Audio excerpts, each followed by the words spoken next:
Hello, everyone. This is Dr. Mike Chu, a physical therapist and certified dementia practitioner. And today we've got a special guest for our MisUnderstanding Dementia podcast. I'm here today with Miss Jerri Manale. She's actually a caregiver, full-time caregiver for her husband that has dementia. And welcome again, Jerri. Thank you so much. It's good to be here. I hope that my words can encourage other people out there who are going through this journey. Definitely. My husband has frontal temporal dementia. FTD, All right. Well, we'll go ahead and, well, first of all, where are you from? Born and raised in New Orleans, and we've been living in Baton Rouge probably since 1982. Real close to Tiger Stadium, big LSU fans. So that's where we are now. Oh, wow. Well, thank you for sharing that. Well, we'll go ahead and ask you some of the questions that we normally get from our friends and listeners. So first of all, how did you end up being a caregiver? Well, things have been going on with my husband for several years now. I can go back to 2012. 2012? Oh, wow. 2012. With things that have been going on with my husband and I have been married 34 years. We had one boy we prayed 7 years for, and we got pregnant one time. And just a lot of bizarre behavior and a lot of rage is what made me aware that something was going on. And the fact that we ended up, and I heard from several people, we ended up in marriage counseling. And my husband and I have always had an amazing marriage. We're best friends. So I just started noticing things. My husband is a very strong leader. He was not leading us anymore, which was very odd. He wasn't going to meetings that he was supposed to be going to for work. He was supposed to be going to doing some other things. He's on a board with our school. He stopped going to that. Several friends said my husband stopped calling them, didn't email them. It was just a mixed bag of issues. Wow. Well, I'm sorry about that. But for our listeners, MisUnderstanding Dementia podcast listeners, and also our Dementia Warriors group, Jerri mentioned about, some bizarre behaviors and forgetting meetings and stuff like that. This is an early case. It looks like an early onset here. And if you are married to somebody and, doctors, we don't see the patient, I see my patients every month. I don't even go to them every week. I see them every month. I do the evaluation and I come back after 4 weeks.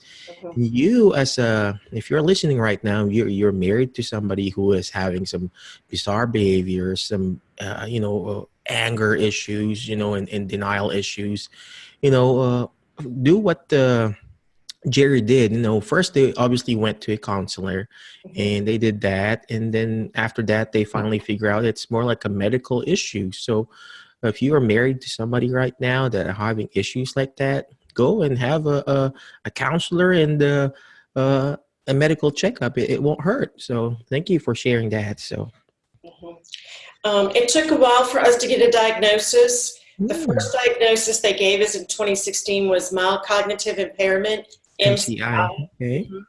And then we got the FTD diagnosis in 2017.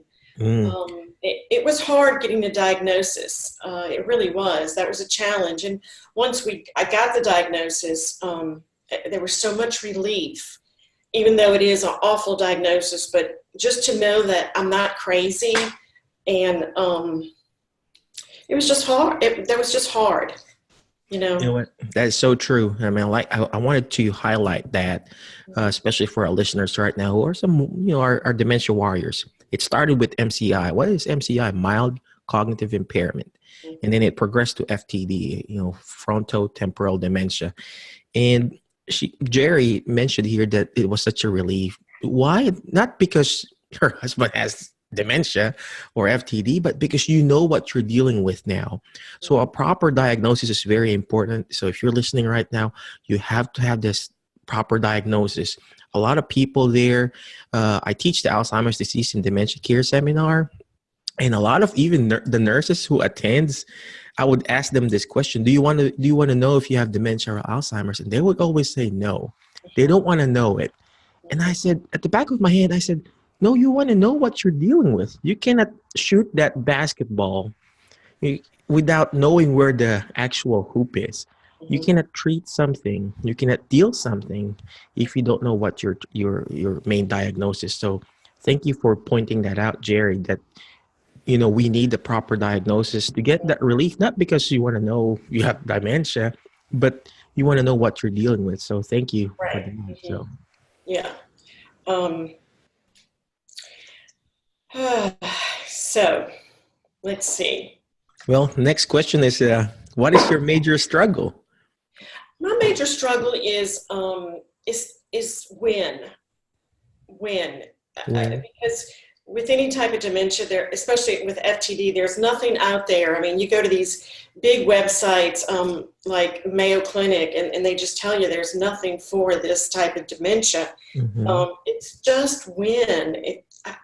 I hope that doesn't sound horrible, um, because my husband has gotten us into a ton of financial problems, and so I'm in the process right now of selling our home, and I shut my business down, and so it's just a lot. So that's one thing. It's like, how long do we have?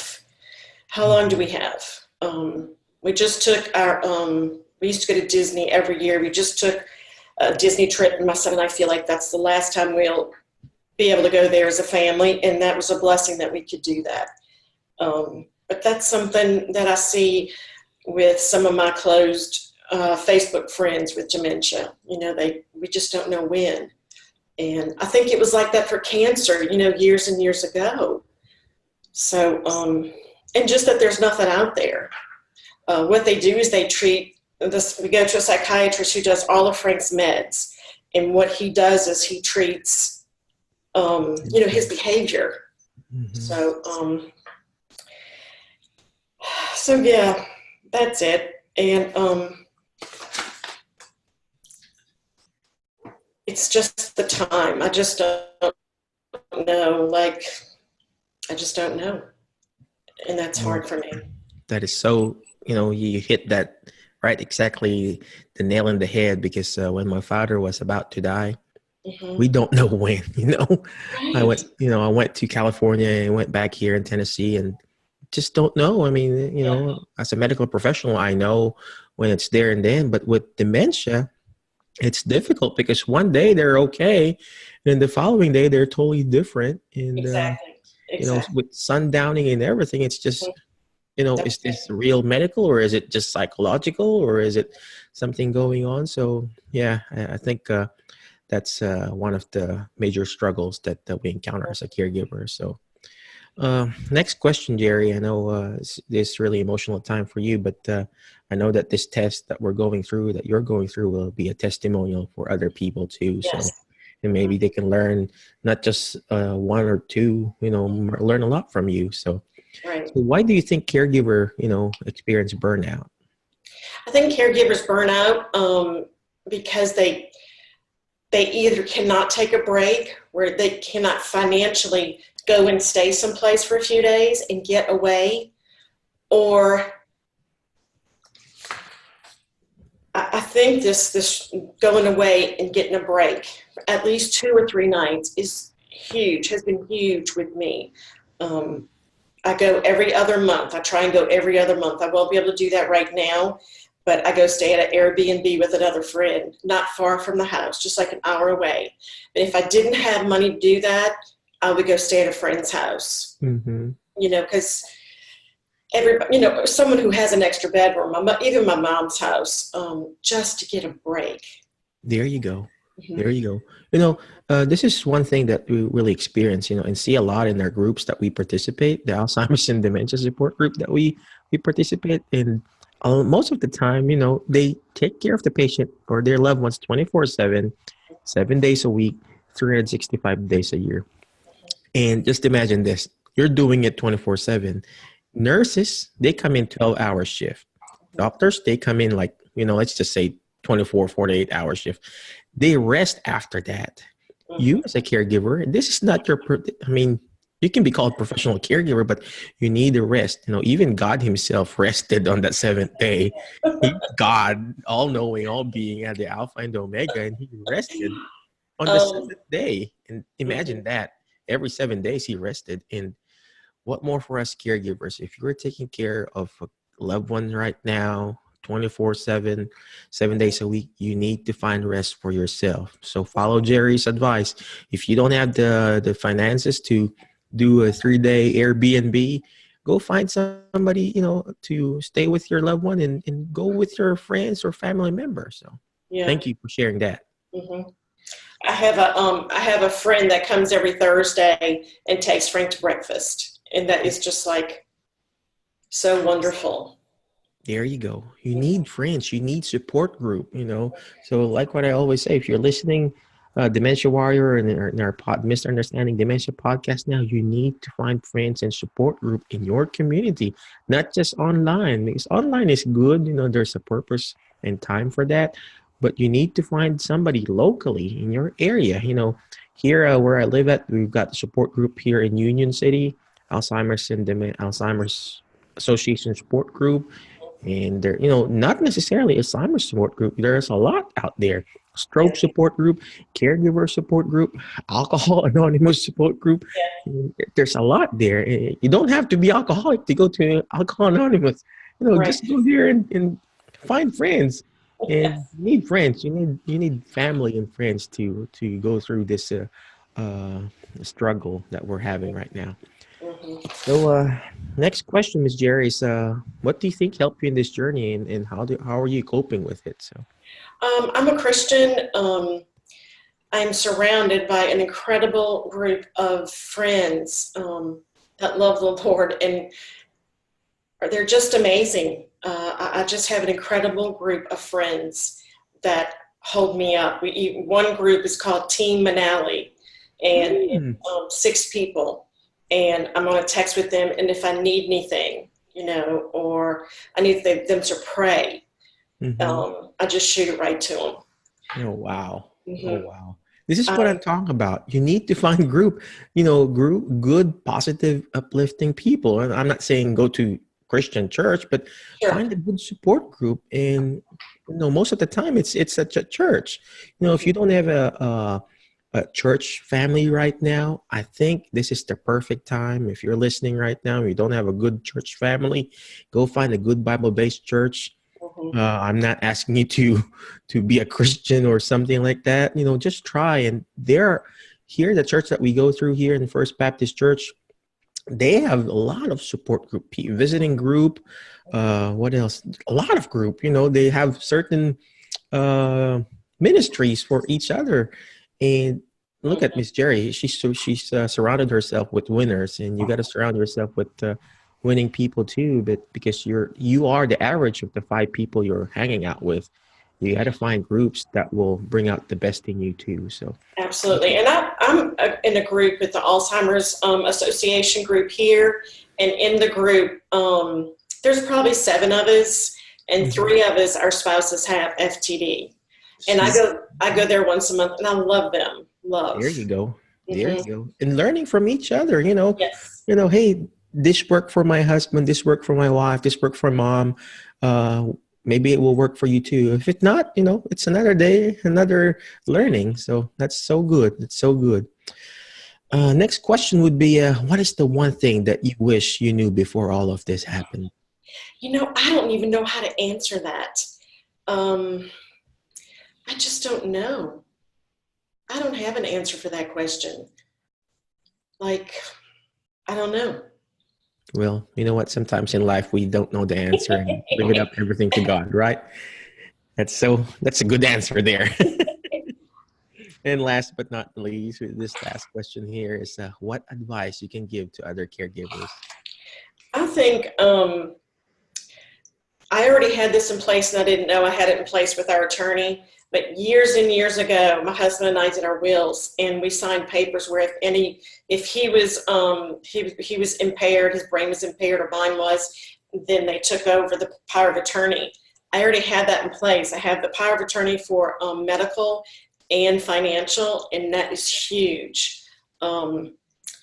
So that is something that I'm on. I just want to tell you this too. I might be getting off track, but another great resource that I have is I am in a dementia group that's closed, and it's for spouses only. And if I have any questions, like my husband's starting to choke, I put on there, what's happening here, and you have 30 people come under you.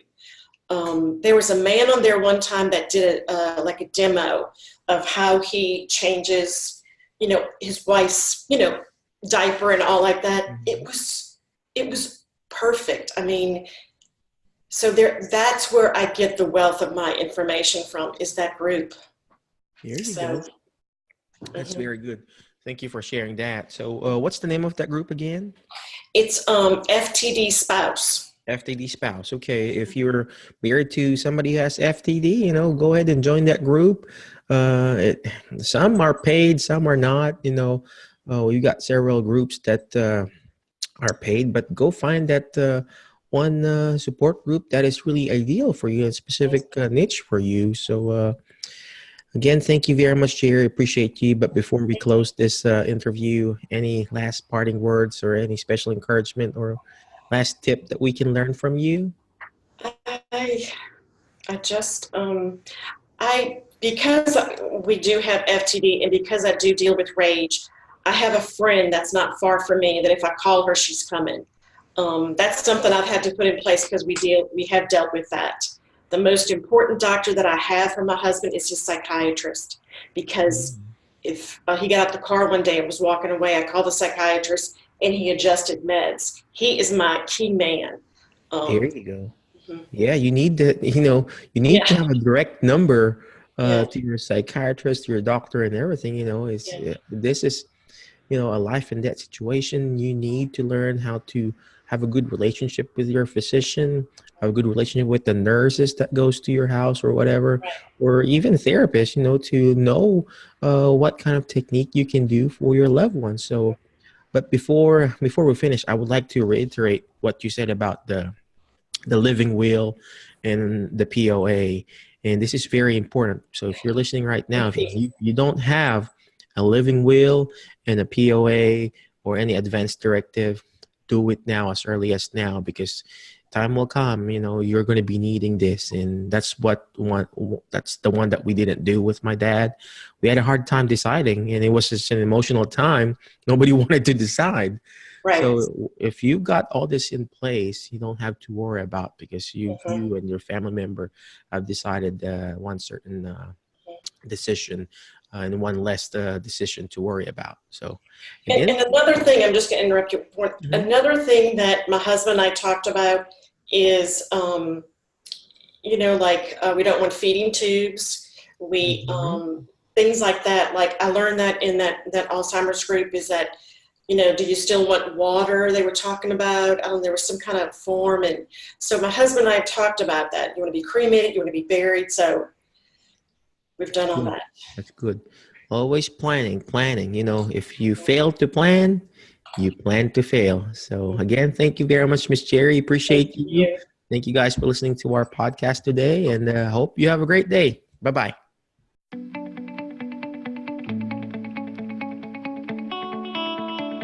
You're listening to MisUnderstanding Dementia Podcast.